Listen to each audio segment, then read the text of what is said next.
Boa noite. Hoje vamos dar início a mais um podcast. Meu nome é Joyce. Meu nome é Keila. Meu nome é Victoria. Meu nome é Cris. Hoje a gente trouxe dois convidados.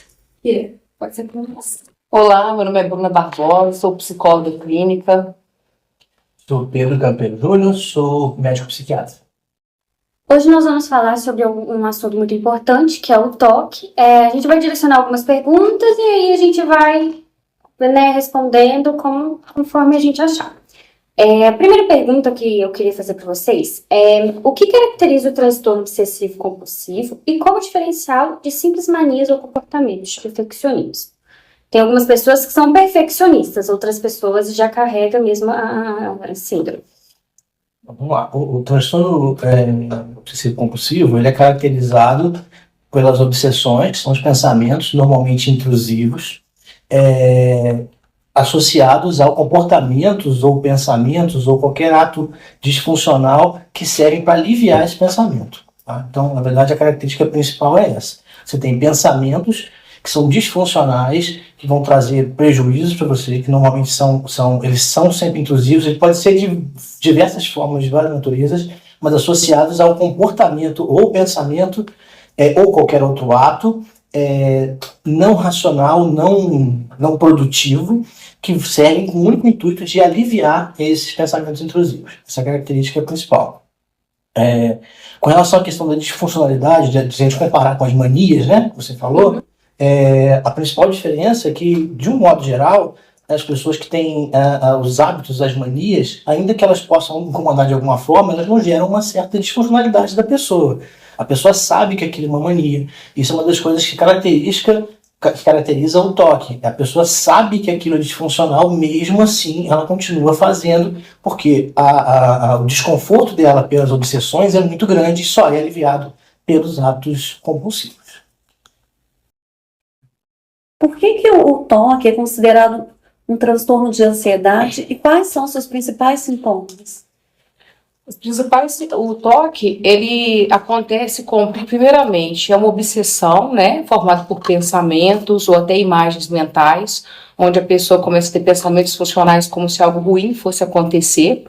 Quando a pessoa tem esses pensamentos, ela vai ter um aumento da ansiedade, né? A gente entende que os nossos padrões de pensamentos, eles elevam a nossa ansiedade ou qualquer outra emoção. Na medida que essa ansiedade aumenta, a pessoa começa a ter comportamentos compulsivos. É aquela questão de fazer algo para que aquela ansiedade reduza, para reduzir aquele desconforto, né? Então segue uma linha de obsessão, onde vem o pensamento, a imagem mental, aumento da ansiedade e compulsão, que é aquele comportamento que é o ato de repetir algo. Que leva uma pessoa a desenvolver pensamentos obsessivos e comportamentos compulsivos, mesmo reconhecendo que são irracionais. Então, o toque, ele tem vários fatores, né? Fatores biológicos, fatores psicológicos, ambientais. Existe também uma desregulação neuroquímica no cérebro, né? Como alteração da serotonina, do glutamato.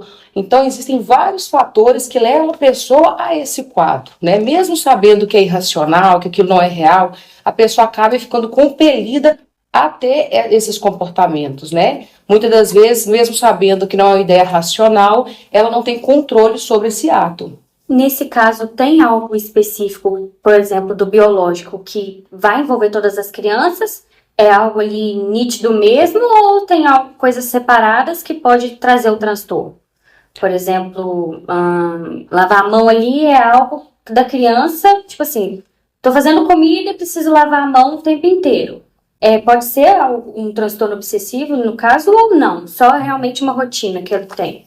Não, inicialmente, basicamente, quando a gente fala de toque, basicamente a gente tem que ter essa compreensão grande dessa definição que eu dei inicialmente, que eu falei inicialmente, que as obsessões, elas não são racionais, elas não são produtivas, elas não são viáveis do ponto de vista das atividades do dia a dia. Entendeu? Então, assim, quando eu lavo a mão porque ela está suja, não é toque. Né? Quando eu lavo a mão, mesmo sabendo que ela está limpa, porque se eu não lavar eu me sinto desconfortável, aí eu posso pensar em toque. Né? Também não é tão simples assim o diagnóstico, mas de um modo geral a disfuncionalidade é essa. Existe uma situação muito clara no toque em que a pessoa sabe que aquilo é disfuncional, sabe que não há necessidade daquilo, mesmo assim, a ansiedade, foi a pergunta anterior, né, do por que considera um transtorno ansioso, é nesse aspecto.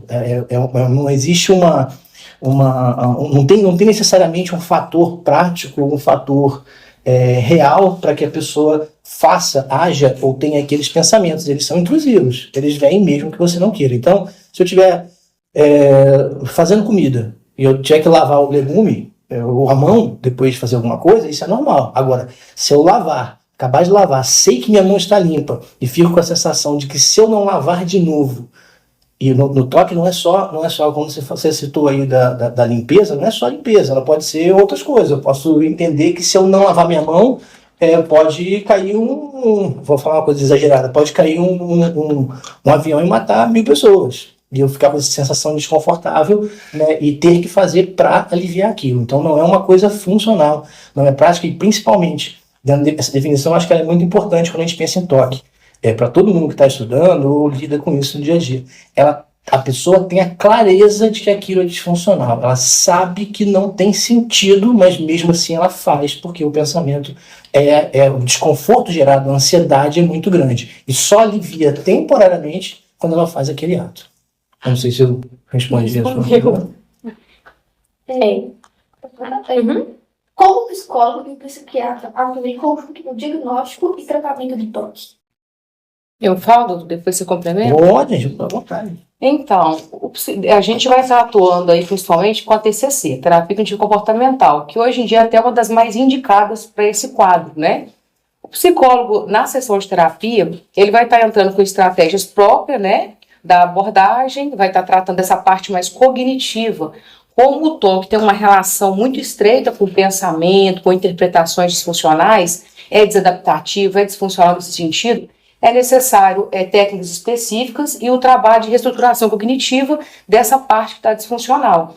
Então, em terapia, a gente vai estar tratando essa parte do pensamento, levando o paciente a entender aquilo que é racional, o que não é racional, fazendo a psicoeducação sobre o que ele tem, né? Entrando ali com estratégias específicas para trabalhar os pensamentos. Então, a minha parte ali como psicóloga em terapia vai estar levando esse paciente a trabalhar, a melhorar e a reestruturar essas cognições, esses pensamentos funcionais que o levam a reforçar o quadro, né? Porque o pensamento, uma vez que tem o pensamento e eleva a ansiedade, aí tem a compulsão, quanto mais o paciente repete, né, o comportamento, mais ele reforça o ciclo do toque, né? Então a ideia é o quê? Eu identifico, eu trabalho o pensamento para que eu tenha redução da ansiedade e não mais tenha compulsão, dentre vários tipos de toque, né? Que vai ter, cada um a gente vai estudar aquele caso ali, ver qual que é o toque daquele paciente, fazer ali uma lista para entender ali a prioridade do que tem que ser trabalhado primeiro, e ali vai fazer a reestruturação desses pensamentos disfuncionais. Do ponto de vista da parte psiquiátrica, ele basicamente vai partir da gente fazer a identificação fazer o diagnóstico propriamente dito, né, com base nos sinais, nos sintomas, na evolução. Em psiquiatria é sempre importante a gente entender, ter esse entendimento bom da evolução, do quanto alguns diagnósticos são relativamente simples, mas a maior parte deles são complexos e demandam tempo. A gente precisa ver a evolução dele, não só os sintomas no momento. Então, conseguir concluir esse diagnóstico do ponto de vista, não porque quando a gente fala em diagnóstico, vocês todos são estudantes de psicologia, Bruno é psicólogo, a gente sempre fala, o psicólogo ele faz o diagnóstico psicológico, e a gente como médico, ele não difere muito, porque os critérios são os mesmos. Hoje a gente usa o DSM-5, o CID-11, o CID-10 anteriormente, mas a gente faz o que a gente chama de diagnóstico nosológico, é o diagnóstico médico propriamente dito. E com base nisso, a gente vai sempre orienta a fazer a psicoterapia associada, né? A psicoterapia é muito importante no quadro do toque, terapia cognitivo-comportamental, especificamente, como a Bruna falou, reiterando aqui o que ela disse. Do ponto de vista medicamentoso, né? Do ponto de vista do psicofármaco, durante muito tempo a gente utilizou uma medicação que era a primeira linha, que era uma medicação mais antiga, que são da classe dos tricíclicos, que é a clomipramina, tá? Que era o Nafranil antigamente, que é uma medicação muito boa, mas como uma medicação mais antiga, ela tinha muito efeito colateral, muita reação adversa. Normalmente o toque ele necessita de doses bem altas da medicação se comparado com outras patologias. Então, quando eu faço uma medicação como a clomipramina, que é um antidepressivo da classe dos tricíclicos, para toque, eu normalmente preciso de doses muito mais altas do que normalmente utilizaria para depressão. Depois de um tempo, a gente começou a utilizar, se utilizou muito também os antidepressivos, os inibidores seletivos de captação de serotonina. Esses são mais comuns da maior parte das pessoas ouvirem, escitalopram, sertralina, fluoxetina, enfim, outros inibidores também.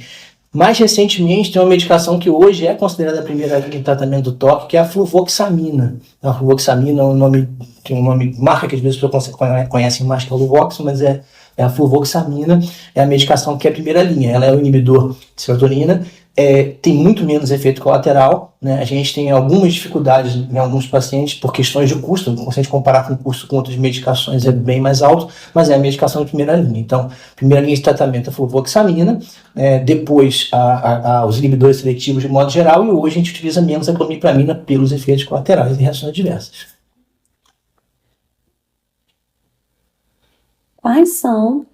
Quais os critérios clínicos que ajudam a diferenciar o toque e de outros transtornos, como o transtorno de personalidade obsessivo-compulsiva? No caso do toque, né, a gente vai entender como os critérios do pensamento, onde o pensamento é alterado, e a compulsão. E ele é mais, vamos dizer assim, flexível. No caso do transtorno de personalidade, ele é mais rígido, mais inflexível. Aquela pessoa que tem um transtorno de personalidade compulsiva, ele vai pensar que todo aquele comportamento que ele tem é algo normal, é algo aceitável. Ele não vê isso como um problema, isso não causa sofrimento para ele, né? Já no toque, quem tem toque tem um sofrimento, tem uma angústia, né? Com aqueles pensamentos, com aquela ansiedade que está elevada, com os comportamentos. No transtorno de personalidade, já não tem esse sofrimento. A pessoa tem padrão de perfeccionismo, um padrão muito rígido para lidar, às vezes, no relacionamento, no trabalho, e ela está bem assim, ela não vê isso como um problema. Ela lida bem com o perfeccionismo, ela exige, às vezes, muitas das vezes, isso do outro. Já no toque, não, já tem ali um sofrimento interpessoal, né? Onde a pessoa lida ali cotidianamente com esses pensamentos disfuncionais, com esse aumento da ansiedade e com a compulsão. No toque, eu citei no começo a questão da definição, que eu acho sempre muito importante quando a gente pensa em toque, discutir toque, lembrar das questões de definição.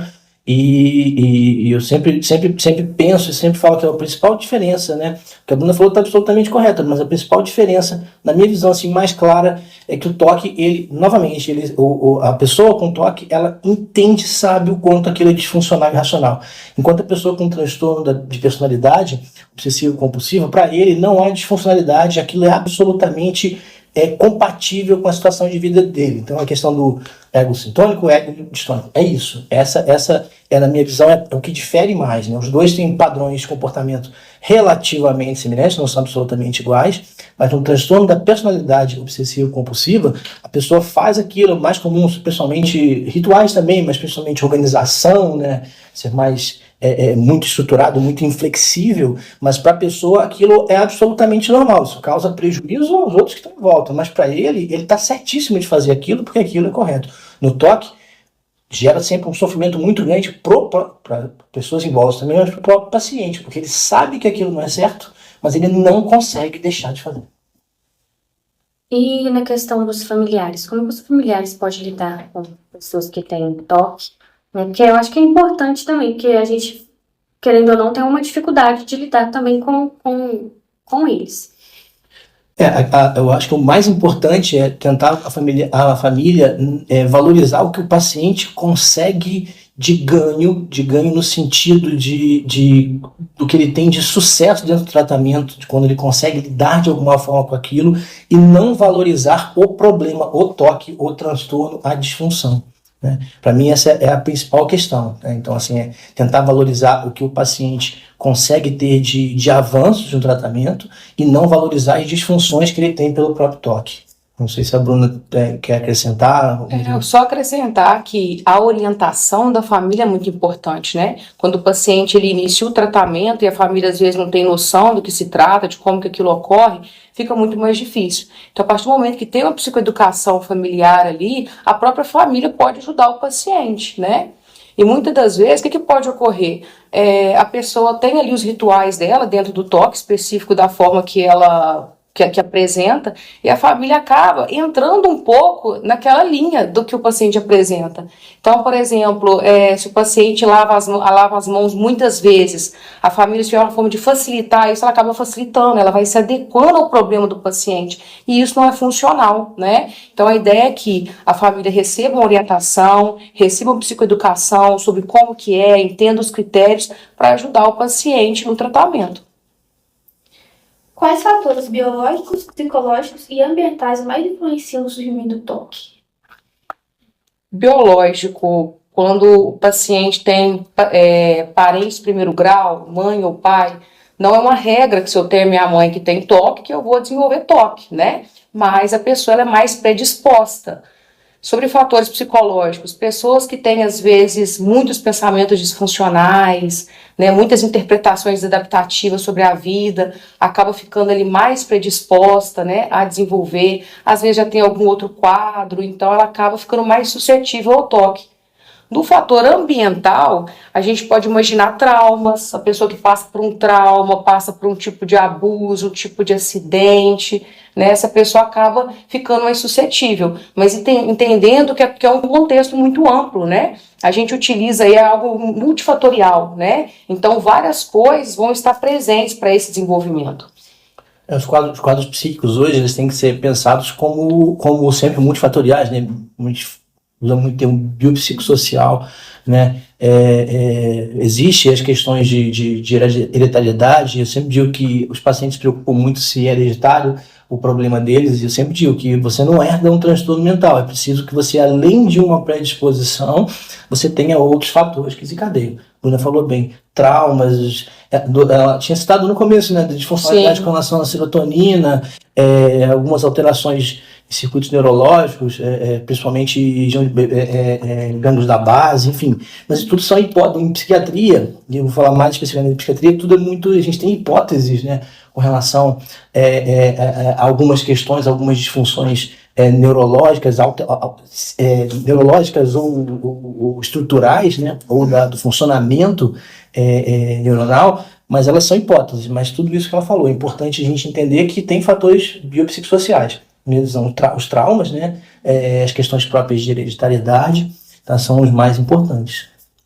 O tratamento ele busca eliminar completamente essas obsessões e compulsões ou ajuda melhor o paciente a lidar com elas? No sentido de que se cura, né, o quadro. Então, geralmente, quando a pessoa apresenta o quadro de toque, ela vai fazer ali um tratamento para ela reduzir os sintomas, reduzir o prejuízo ao longo da vida dela. A gente não pode afirmar você está curado 100%, né?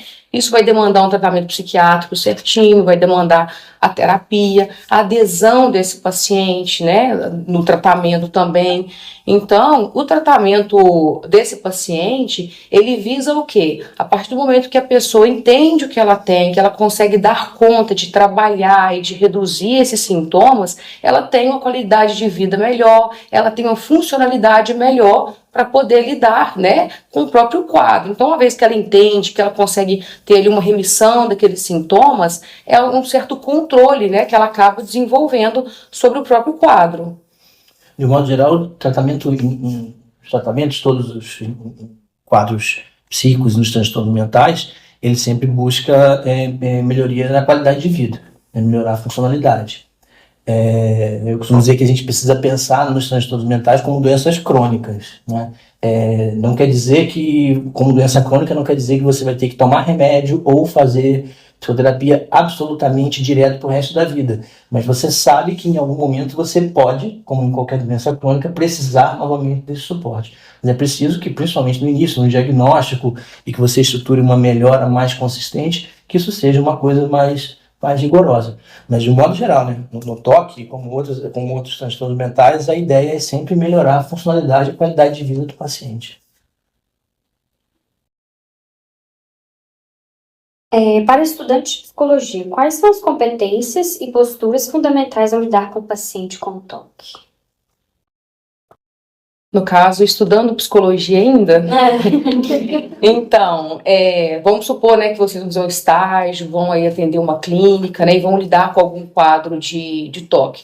Primeira coisa é se informar, né, entender o que vocês têm como base dentro da psicologia, se for da TCC, dentro da TCC, que vocês possam estar usando para atribuir, para ajudar essa pessoa, né? Técnicas específicas que vão estar ajudando. Então, você estuda aquilo especificamente dentro do quadro que aquele paciente apresenta, entender a vida pregressa dessa pessoa, como que o toque se apresenta na vida dela, quais os prejuízos. E na medida que vocês vão alinhando isso, vocês vão conseguindo levar uma certa melhora da qualidade de vida para essas pessoas, né? Então, como qualquer outro quadro psicológico, vocês vão lidar, no sentido mesmo de entender sobre aquilo, estudar sobre esse quadro, entender quais ferramentas, quais estratégias dentro da psicologia vocês podem estar usando com cada quadro.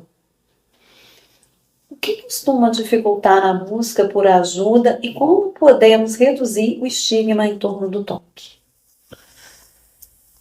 Dificultar a busca por ajuda, como em todo transtorno mental, principalmente estigma e preconceito, né? Sem dúvida é o que costuma mais dificultar, né? Como reduzir esse estigma eu sempre entendo que gerando educação, as pessoas entendendo melhor como funciona, o que é o tratamento, isso é a melhor forma de quebrar estigma e preconceito, né? Não vejo uma outra forma mais direta, né, de a gente conseguir melhorar isso, né, com educação principalmente. Estimulando o paciente que ele procure, que ele não tenha medo, que ele não tenha receio, que ele não vai ser julgado, né? Anteriormente, quando falou sobre competências e postura, né, eu sempre digo que tentar se colocar sempre no lugar do paciente, né, ter uma boa empatia, uma boa troca, né? Empatia do ponto de vista do tratamento, que não é se colocar no lugar dele para sofrer com ele, é se colocar no lugar dele com o seu conhecimento, com o seu insight, com as suas técnicas, para que você possa ajudá-lo a sair da onde ele se encontra. Quais são os impactos do toque na rotina, nas relações pessoais e na vida profissional do indivíduo? Principalmente quando a gente fala da vida interpessoal, da vida social da pessoa, fica muito prejudicada, né? As relações familiares, a relação com o parceiro, com os amigos. Então, essa pessoa que às vezes está constantemente ali tendo pensamentos obsessivos, geralmente pensamentos ruins, ela vai acabar tendo um aumento da ansiedade que por si só já traz um prejuízo funcional, onde essa pessoa vai estar evitando, às vezes, fazer uma viagem, evitando visitar um familiar, um amigo, ela acaba ficando mais reclusa. E por ela apresentar as manias, os rituais, ela não vai ficar tão à vontade, às vezes, de estar perto de um amigo, de estar, às vezes, num momento de lazer, ela vai ficar mais reclusa, né? A própria ansiedade, quando está mais alta, já gera muitos prejuízos na funcionalidade da pessoa. Então, a pessoa tem uma tendência maior ao isolamento, evita, às vezes, atividades diárias. Então, a ansiedade por si só, causada ali no meio do toque, já vai ser o suficiente para trazer esse prejuízo. Pacientes com toque, é muito comum eles gastarem muito mais tempo em algumas atividades por conta dos rituais. Então, é simples a gente entender, por exemplo, uma pessoa com toque, ela não consegue, dependendo do tipo, claro, né, mas em algumas situações, levantar, como a maior parte das pessoas, 20, 30 minutos antes, tomar um banho, trocar de roupa e sair. Ela gasta muito mais tempo, então é muito cansativo para ela, todo esse processo. No trabalho, a mesma coisa, tudo sempre muito mais cansativo. Na vida, você imagina, na vida profissional, no trabalho, nas suas rotinas, tudo isso muito mais, muito cansativo, leva muito mais tempo, né? E sofrimento para a pessoa.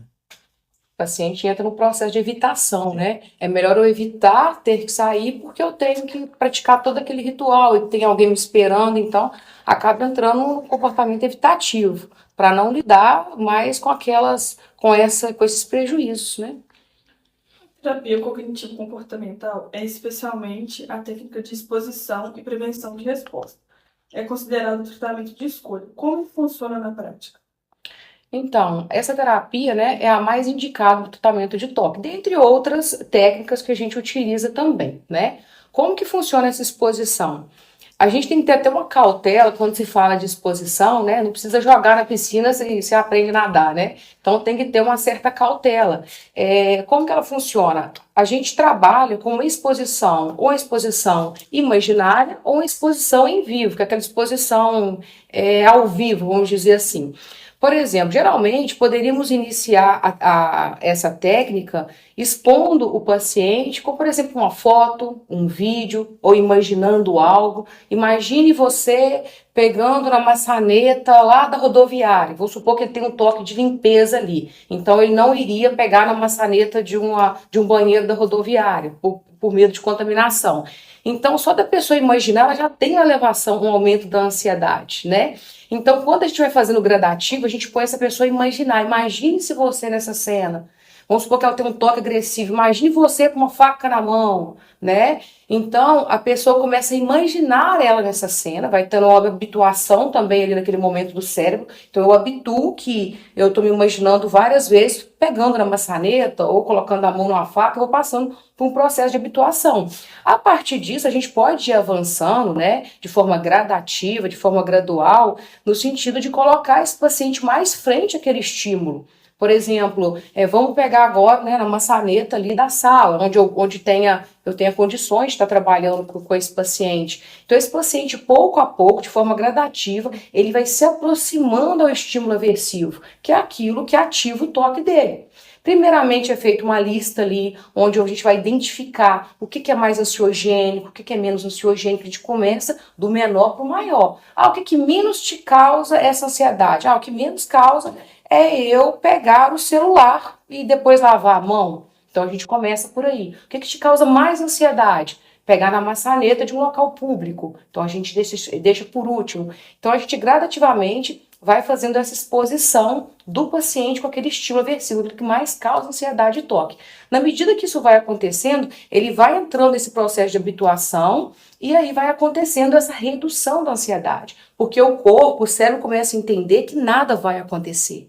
Eu imaginei, não aconteceu, eu peguei na faca e nem por isso matei ninguém, eu peguei na maçaneta, não morri de contaminação, então a pessoa vai passando por uma habituação. Isso eu citei 2 exemplos aqui, isso vai entrar dentro do critério de cada toque. Tem vários tipos de toque, né? Então, tem o toque religioso, por exemplo, né? Que a pessoa imagina ali uma cena, alguma coisa ali a nível de religião, então ela precisa pedir perdão. Então, se você não pede perdão, o que acontece? Então, ele vai estando exposto àquele estímulo até passar pela habituação. Nisso, a ansiedade vai reduzindo. O segredo de tudo aí, gente, é só a ansiedade, mais nada. O toque nada mais é que uma ansiedade exacerbada, que vai canalizar ali. Na medida, então, que a gente consegue reduzir, controlar essa ansiedade, eu não preciso mais ter a compulsão. A ansiedade que gera essa angústia, o desconforto, é que leva a pessoa a repetir.